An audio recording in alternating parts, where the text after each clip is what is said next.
"You're late," my mom said as she stepped out onto the porch, pulling her suitcase behind her. I glanced at the clock on my dashboard. It was 6:02 a.m. "2 minutes late, Mom," I said, forcing a smile.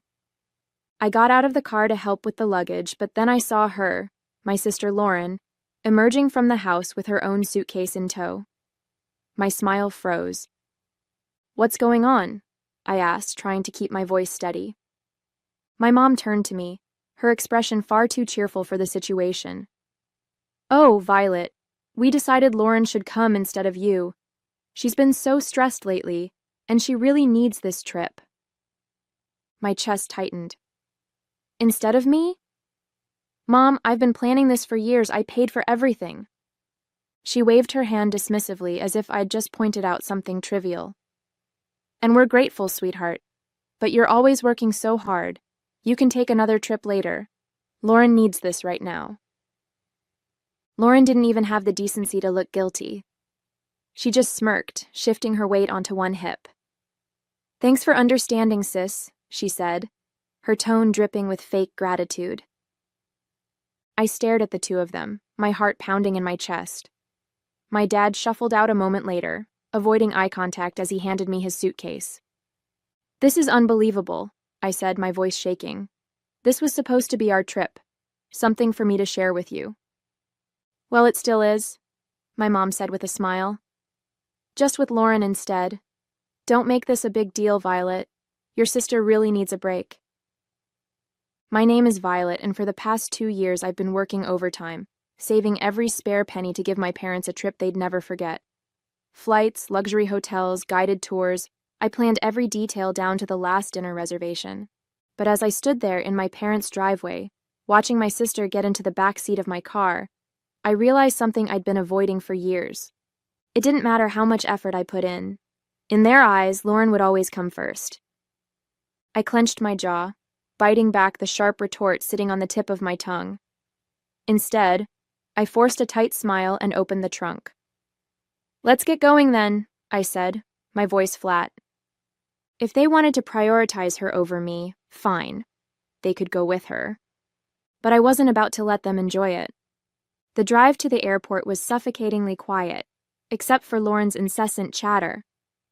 "Oh my gosh, Mom, did you see that TikTok about Paris? I can't wait to go shopping there. Do you think we'll have time for that, or will the tours take up the whole day?" My hands gripped the steering wheel tighter as I stared straight ahead, forcing myself not to say anything. My mom chuckled softly. "Of course we'll have time. We'll figure it out when we get there." I bit the inside of my cheek. When we get there. They didn't even seem to notice I wasn't part of that we anymore. At one point, my dad cleared his throat. "Thank you for driving us, Violet. I know this probably feels unusual." I glanced at him in the rearview mirror. "Unusual? That's an interesting way to put it, Dad." He didn't respond. He just shifted uncomfortably in his seat, probably wishing he hadn't spoken at all. Lauren leaned forward from the back seat, her voice grating. "You're not mad, right? I mean, this is really big of you letting me go. I could never have afforded this on my own." I clenched my jaw and forced a tight smile. "Of course, Lauren. Enjoy the trip." By the time we pulled up to the airport drop-off zone, my patience was hanging by a thread. As I helped unload their luggage, my mom gave me a hug. "Thank you for understanding, sweetheart. This means a lot to us, and to Lauren." I nodded stiffly. "Sure, Mom." Lauren beamed as she wheeled her suitcase toward the entrance. "Thanks, Violet. You're the best." I stood there watching them disappear into the terminal, my chest tight with anger and hurt. The ride back home was a blur. I replayed the conversation in my head over and over, each word cutting deeper than the last. "This means a lot to Lauren. You're not mad, right? You're always working so hard." I parked in my driveway and sat in the car for a few minutes, gripping the steering wheel until my knuckles turned white. Then without a second thought, I marched into the house, pulled out my laptop, and logged into every travel account I'd used to book the trip. Hotel reservations? Canceled. Tours? Refunded. Airline upgrades? Nope. I stared at the confirmation emails piling up in my inbox, feeling the tightness in my chest start to ease. They wanted to take Lauren instead of me? Fine. But they wouldn't be staying in 5-star hotels or enjoying private tours on my dime. When I closed my laptop, a sense of satisfaction settled over me. They could explain themselves to the front desk staff in Paris. I was done being their doormat. The calls started as soon as their flight landed. My phone buzzed repeatedly as I unpacked my suitcase, the one I'd packed so carefully for a trip that was no longer mine. The irony wasn't lost on me as I hung up my dresses and neatly placed my shoes back on the shelf. The buzzing continued, filling the room with its relentless vibration. I sighed, picking up the phone and glancing at the screen. My mom's name flashed across it, accompanied by several missed calls and texts. I unlocked the phone and scrolled through the messages. Violet, what's going on? The hotel won't let us check in. The reservation is missing. Call me immediately. Violet, this isn't funny. Fix this now. A laugh escaped me before I could stop it. Fix this? They really thought I'd swoop in and save the day after what they'd done? The phone buzzed again, this time with a call from Lauren. I let it ring out, only for her to leave a voicemail. Violet, this is so petty, she snapped, her voice dripping with entitlement. We're stuck here because of you. You need to call the hotel and fix it, now. I rolled my eyes and deleted the voicemail without listening to the rest. For years I'd been their fixer, the one who smoothed over every mistake and picked up every slack. Not anymore. Eventually, I decided to answer, if only to stop the barrage of calls. My mom's voice hit me like a tidal wave of anger as soon as I picked up. Violet, what did you do? The hotel says the reservation was canceled and none of the tours are booked anymore.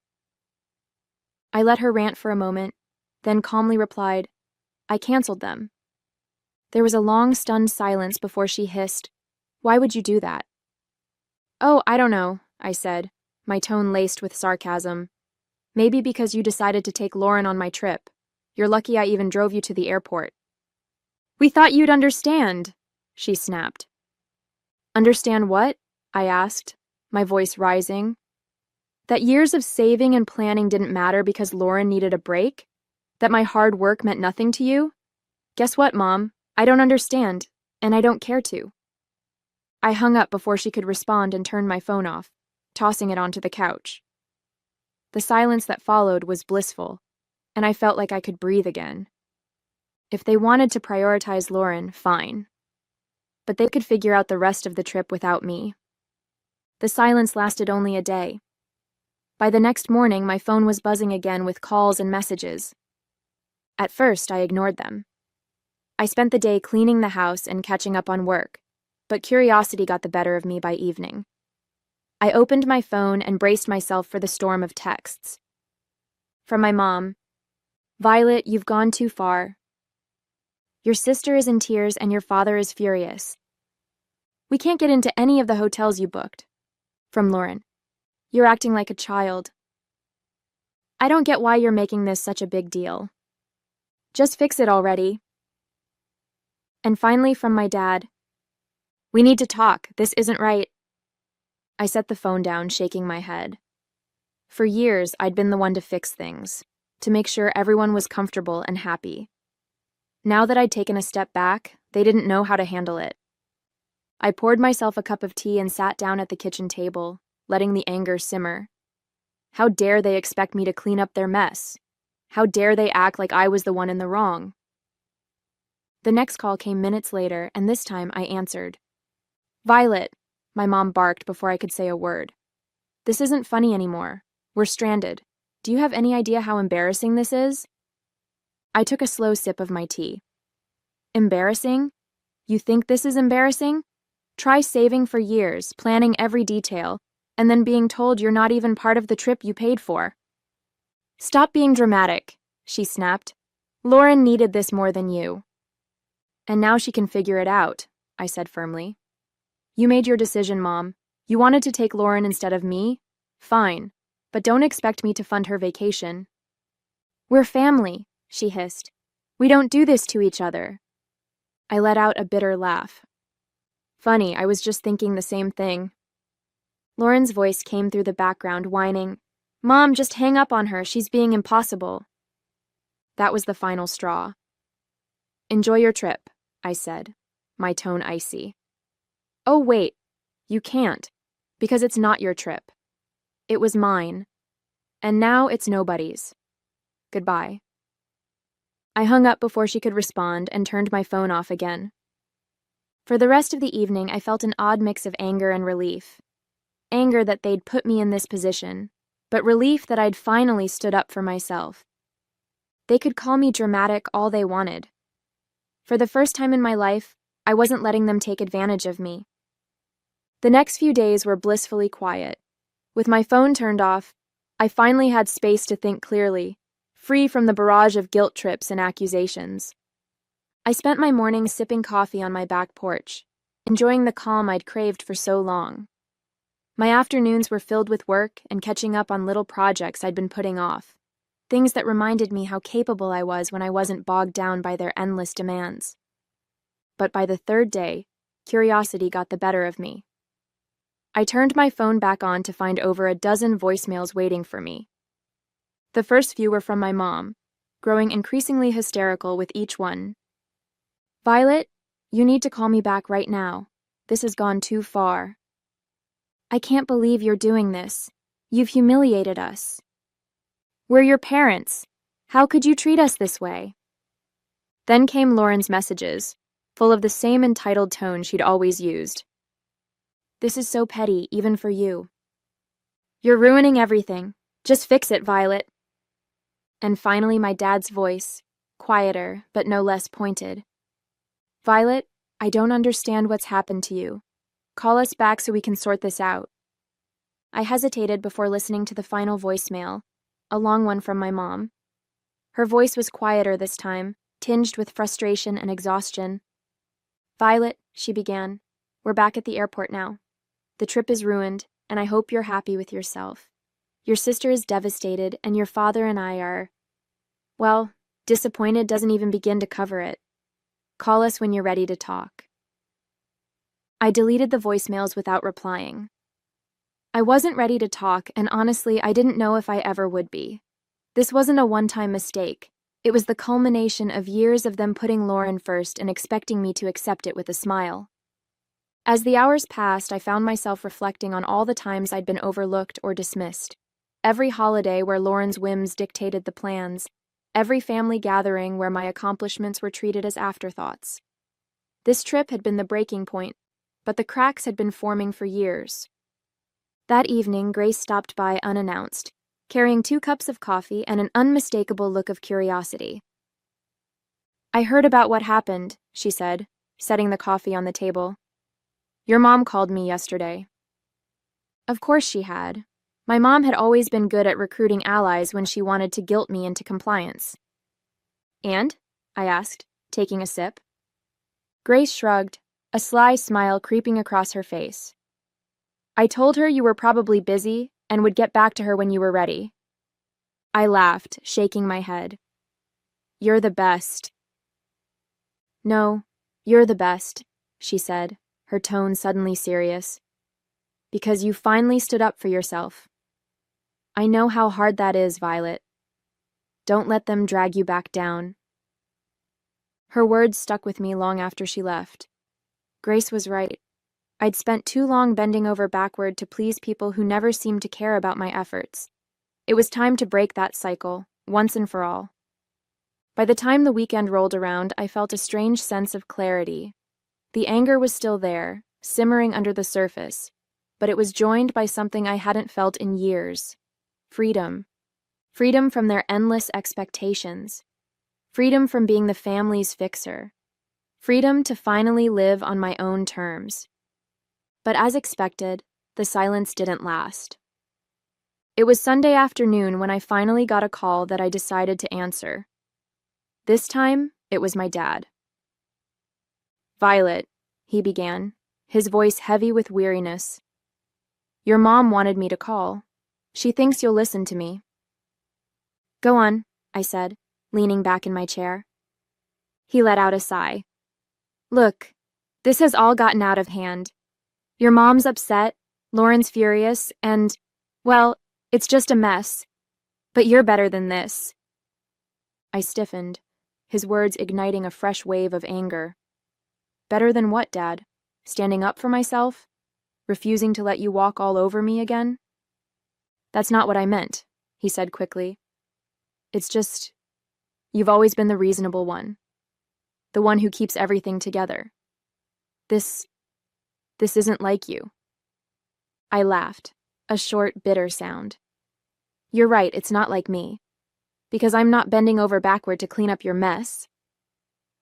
He paused, and for a moment I thought he might finally see my side of things. But then he said, You're punishing the whole family over one decision. Is that really fair? Fair? I repeated, my voice rising. You want to talk about fair? Was it fair when you and Mom decided I wasn't important enough to be part of the trip I planned? Was it fair when you replaced me with Lauren like I didn't matter? That's not what we were trying to do, he said, his tone defensive now. We just thought Lauren needed it more. Of course you did, I snapped. You always think she needs more attention, more support, more of everything. And I'm always the one expected to sacrifice for her, not anymore. The silence on the other end of the line was deafening. Finally, he said, I don't know what you want me to say. I don't need you to say anything, I replied, my voice steady. I just need you to understand that I'm done being the afterthought. From now on, I come first. Violet. Goodbye, Dad. I ended the call and set the phone down, my hands trembling. For the rest of the day, I let myself feel everything. Anger, sadness, relief. It wasn't easy, but it felt like the start of something new. I wasn't the family's fixer anymore, and I wasn't going to be. They could figure out how to clean up their own messes. When my parents and Lauren finally returned, I was waiting for them at their house.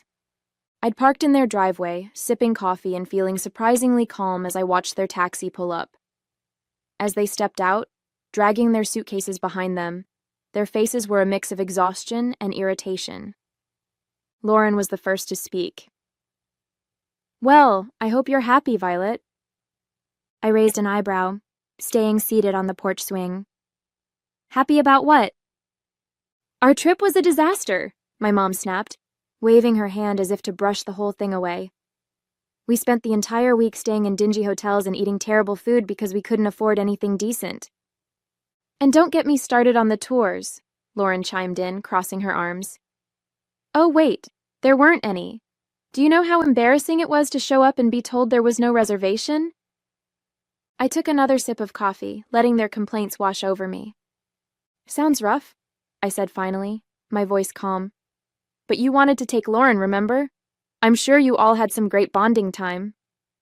That's not the point, my mom shot back, her voice rising.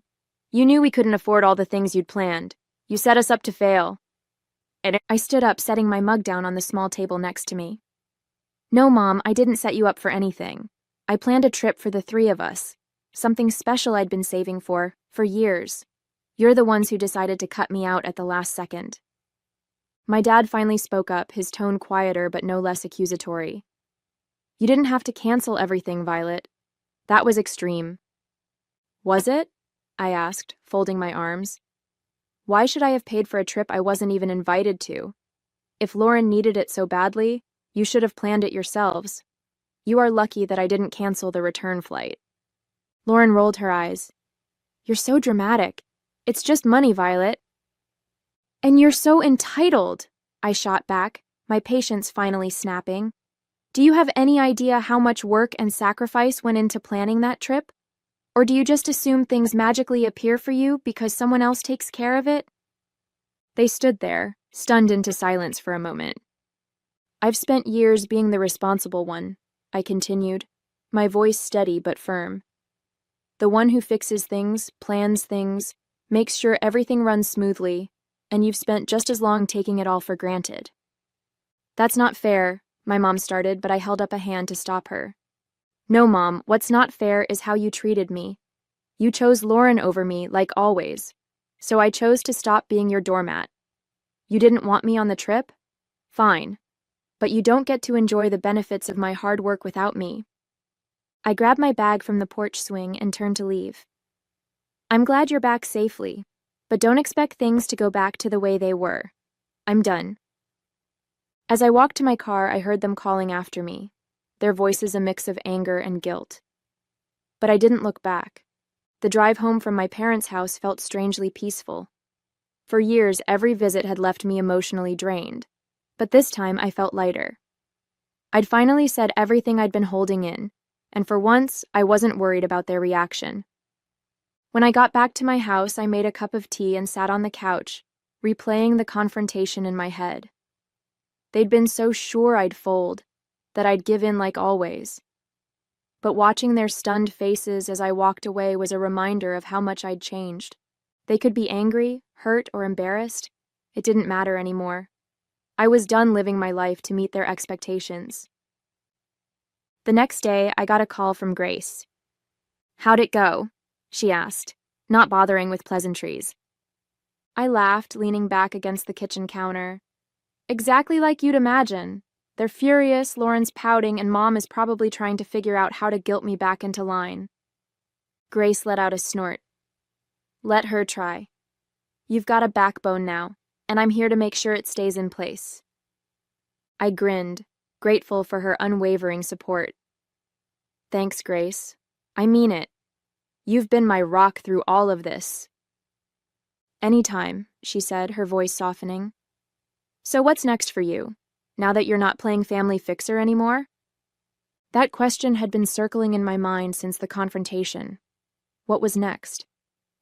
For years, so much of my energy had been poured into trying to please my family, trying to earn their approval. Now that I'd let go of that burden, the possibilities felt endless, and a little intimidating. "I don't know yet," I admitted, "but I feel like I get to decide. Not them, not anyone else. Just me." "Sounds like the start of something amazing," Grace said, and I could hear the smile in her voice. Over the next few weeks, I started making small changes that felt big in their own way. I redecorated my living room, swapping out the hand-me-down furniture from my parents for pieces that felt uniquely mine. I spent weekends exploring local cafes and parks, things I'd always meant to do but never made time for. And I started journaling, writing down my thoughts and dreams without filtering them through the lens of what anyone else might think. Each small step felt like reclaiming a part of myself I hadn't realized I'd lost. One evening, I sat down with my laptop and opened the spreadsheet I'd used to plan the trip. The canceled reservations stared back at me, and I didn't feel a pang of regret. Instead, I felt a surge of determination. That money had been meant for a once-in-a-lifetime experience, and I wasn't going to let it go to waste. Closing the spreadsheet, I opened a new browser tab and typed "Solo Travel Ideas." A few weeks after my parents' return, I booked a solo trip to Italy. It wasn't the same itinerary I'd planned for them, and it wasn't about proving a point anymore. This was for me, a chance to celebrate my independence and finally put myself first. The moment I landed in Rome, I felt a surge of excitement and nervousness. I'd never traveled alone before, but as I stepped out of the airport and into the bustling city, I knew I'd made the right decision. I spent my days wandering cobblestone streets, marveling at ancient ruins and indulging in meals at charming little cafes. There was no schedule, no one else to consider, just me and the freedom to do exactly what I wanted.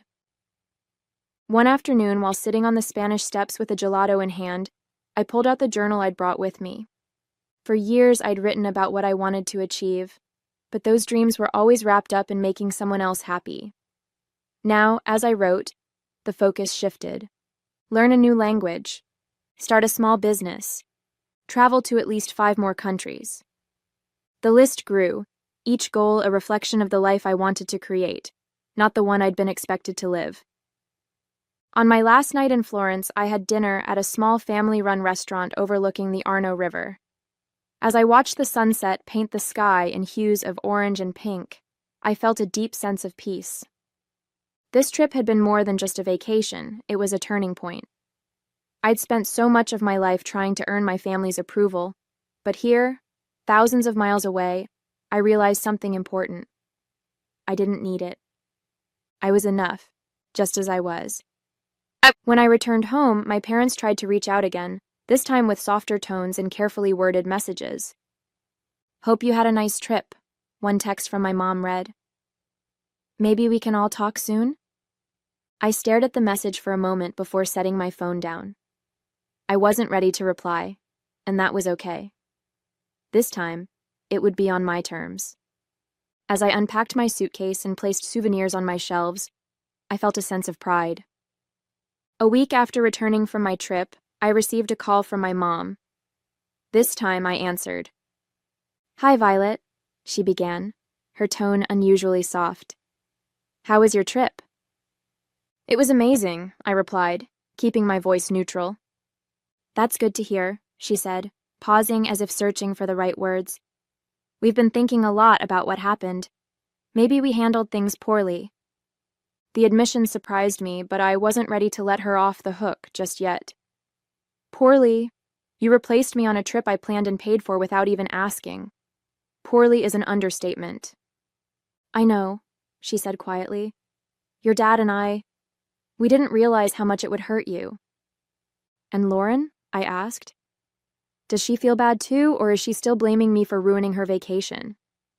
"She's upset," my mom admitted. "But I think she knows she could have handled things better." I sighed, leaning against the counter. "Mom, this wasn't just about the trip. It's about years of putting her first and expecting me to pick up the slack. I'm not doing it anymore." "I understand," she said after a moment. "We're going to try to do better. We don't want to lose you." Her words tugged at something deep inside me, but I'd learned enough not to let guilt dictate my choices. "I'm glad to hear that," I said. "But it's going to take more than words to fix this. I need to see real effort, not just apologies." "You will," she promised. "We'll give you the space you need, but I hope you'll let us back in someday." After the call, I felt a mix of emotions: relief that they were finally acknowledging their behavior, and skepticism about whether they'd actually change. But as I sat down with my journal that evening, I realized something important. Whether or not they changed wasn't my responsibility. Over the following months, I kept my boundaries firm. I responded to their calls and texts when I felt like it, but I didn't go out of my way to fix things or smooth over conflicts. Instead, I focused on building the life I wanted. I signed up for a photography class, something I'd always dreamed of doing but never had the time or energy for. I joined a local hiking group and even started planning my next solo trip. Each step I took felt like reclaiming another part of myself. One day, as I sat on my porch watching the sunset, I realized how far I'd come. I wasn't the person who bent over backward for people who didn't appreciate me. I was someone who valued herself, who set boundaries, and who wasn't afraid to stand up for what she deserved. I felt truly free.